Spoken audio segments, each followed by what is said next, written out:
What's up guys, my name is Dazz. Welcome to Motor Tic Mastery.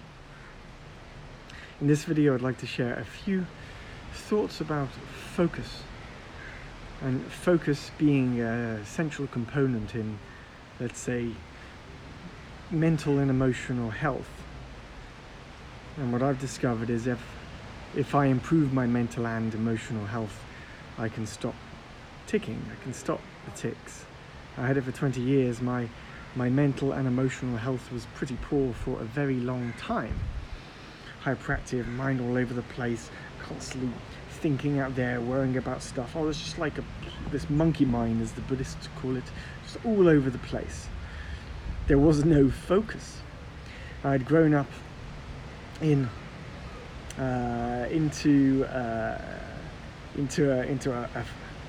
a young family and a world where there was computers from a very early age. I remember being bought my first computer, a Spectrum Sinclair ZX, when I was 6 years old, by my father.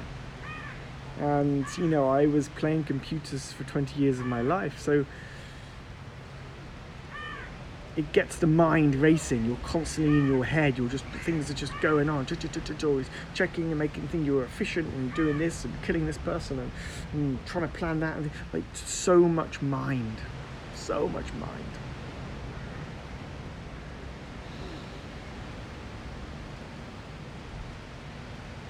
So focus.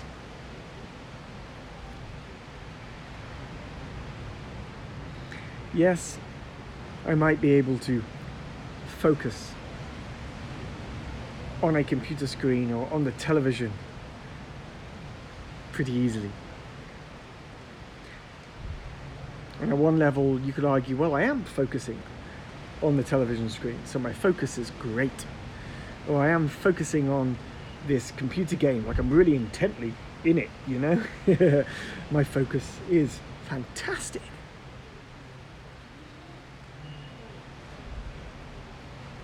What I've discovered is that there's so much stimulation, right, in those experiences that anybody can freaking focus, right?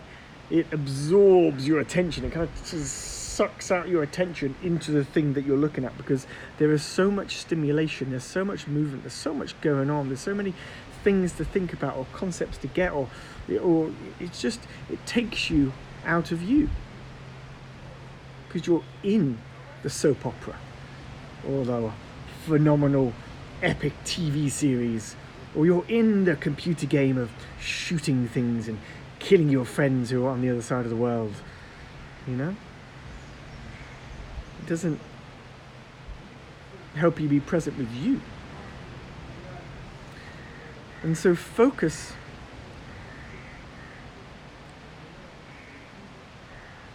in the context of, let's say, improving your mental, emotional health is still being able to focus on you and the stillness of you and your body, stilling the mind, focusing within. Can you do that with as much intensity inwards as you can the computer screen? And most young people today cannot do this. Most young people today will sit there by themselves and will be jittery as, right? Your mind is racing. What shall I do now? What shall I do next? Where shall I go now? Oh, how shall I move my feet? What's going on? Where shall I speak to my friend? Let's jump on Instagram. What about Snapchat? What about TikTok? All of the stuff, right? That, you know, we are so in. And I don't say these words to berate or tell anybody that they are wrong. Right and wrong is just perspective. But what I am trying to communicate is that if you want to learn the art of stilling the mind and improving your focus within, and thus improve your mental and emotional health in order to stop ticking, to stop and heal Tourette's, to stop the chronic condition that may be permeating through your field, through your mind, body and soul for many weeks, months or years, then yes, there are ways that you can start learning how to better look after your mental and emotional health.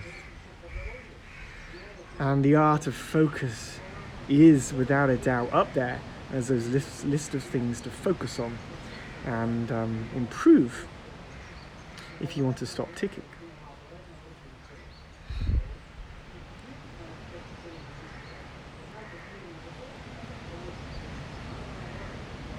It's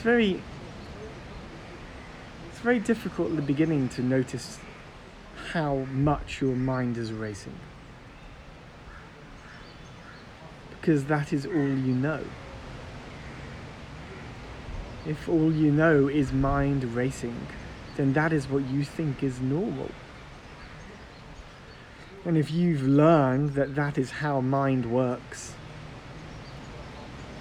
because that's all you learned from maybe your peers, your parents, or your close friends, or your teachers at school, if that's all you've learned, right,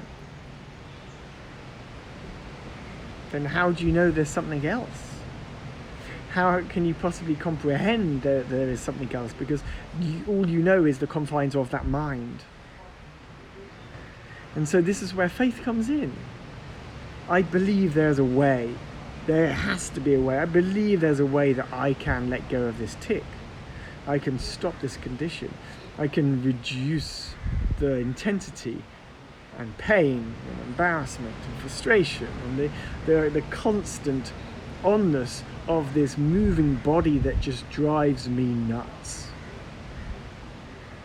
We do this by learning to go inwards, learning to see the subtleness and the softness and the calmness and the kindness and the relaxedness that is available to each and every one of us, but we just haven't been taught it through our schooling system or through our parents or their parents or their parents. It just hasn't been passed down.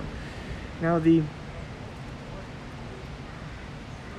mystics, the teachers of the East, they held on to this wonderful knowledge of looking after the mind and body in subtle ways. You know, the ancient yogis, they held on to this knowledge for many thousands of years, whilst the earth has been in the dark ages, in a sense. And as consciousness is rising on our planet again now, these new tools are coming back to the surface because we need them. Tens of millions of people on this planet are taking antidepressants or anti-anxiety pills. Tens of millions. I think actually it's over 100 million people across the whole planet are taking pills that stop them, that artificially are trying to stop them from being depressed or anxious. Now, you're welcome to correct me if those numbers are wrong, but it is an extortionate number, I'm pretty confident I've read. And my teaching here is that all of those people can get off those meds if they learned basic, simple practices of mental and emotional health. The tic is just one manifestation of poor mental or emotional health. And then people have all sorts of other different creations that the medical system or science tells us is wrong, but ultimately it just comes back to poor and mental emotional health, lack of ability to focus inwards, focus, become still.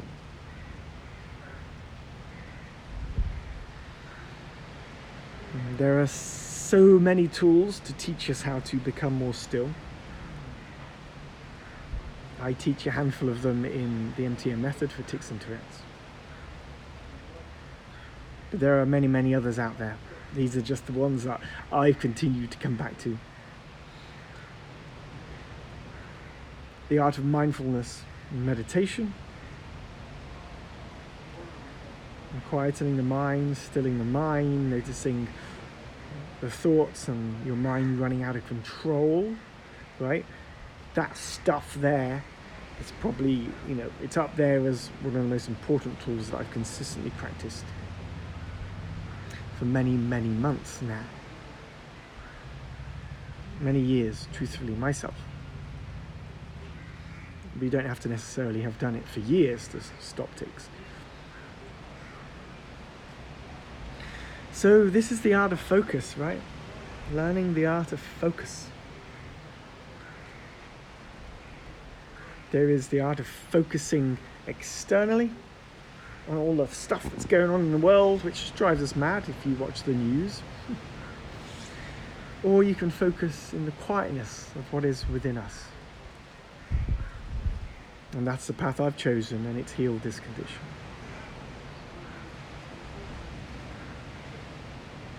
There's a simple little practice that you can try to help you discover the art of focusing your awareness. So many of us are quite laser focused with our focus, and we we think about that, then we think about that, then we think about that, then we think about that, then we think about that. And it's like, it's quite a laser focus, and that's basically ADHD, we're attention deficit disorder. We're just constantly all over the place. It's because our focus has become narrowed, and we just jump. I think you can relate to what I'm talking about.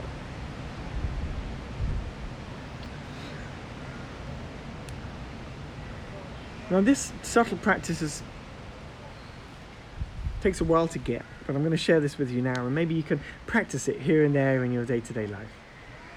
And this particular practice, really simply, is about learning to move your awareness from focusing really narrowly to expansively. Really narrowly and really expansively. Now when you're really narrowed, right? When you've got an open awareness and your focus is more broad, okay? Everything's more calmer, because you can softly see the movements of the world and your mind, and so it kind of flows easier, and your mind or your body isn't so crazy.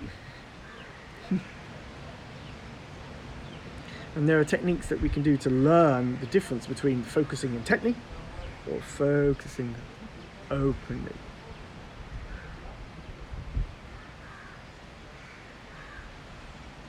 So one way of practicing this is looking ahead in front of you at a wall or wherever you're looking. It doesn't matter where you are.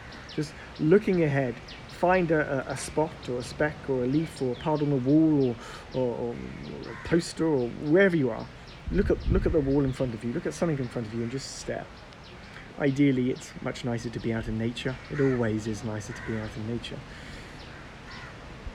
Stare at something and really bring your focus really narrowly, intently into the one tiny little speck of where you're looking at. Right? Bring all your awareness and your energy and your focus and your attention all the way into something really tightly focused, and everything is on that tiny little speck of focus. And you're looking intently right there. Okay? Really looking hard. And that's intense, narrow focus on that one little thing. Now we're going to loosen that up. And what you can also do is learn to, yes, look at the same spot, but whilst now looking at the same spot, bringing your awareness and your focus broader. So although the eyes are looking at the same spot, you can also become aware of what's around that spot you're looking at. What's around there? What's on the periphery of your vision? What's above? What's below? But your eyes are still looking straight ahead at that same spot, but you're aware of what else is going on too. And so what I'm sharing with you here is that, yes, your eyes can be looking somewhere, but you've also got a capacity of your consciousness to affect focus. And that focus can be intently at a narrow spot, or it can be open and wide, and the eyes are still in the same position. Okay, so there's eyes, but then there's open, and then there's narrow. Open, narrow. And so when we talk about being open, this is what we mean. You can open yourself up to the field, to what's going on around you. And what I'm showing with you here is how to open yourself up visually. But when you start doing this visually, you also start opening yourself up to the other subtleties of your mind and body too. Opening yourself up to feeling other things, because you're more aware, you're more open, and your focus is more relaxed. So this is like subtle tricks of our consciousness that we can learn the art of. And thank you for one of my students in the course that asked me to create this video on focus. Thank you, brother.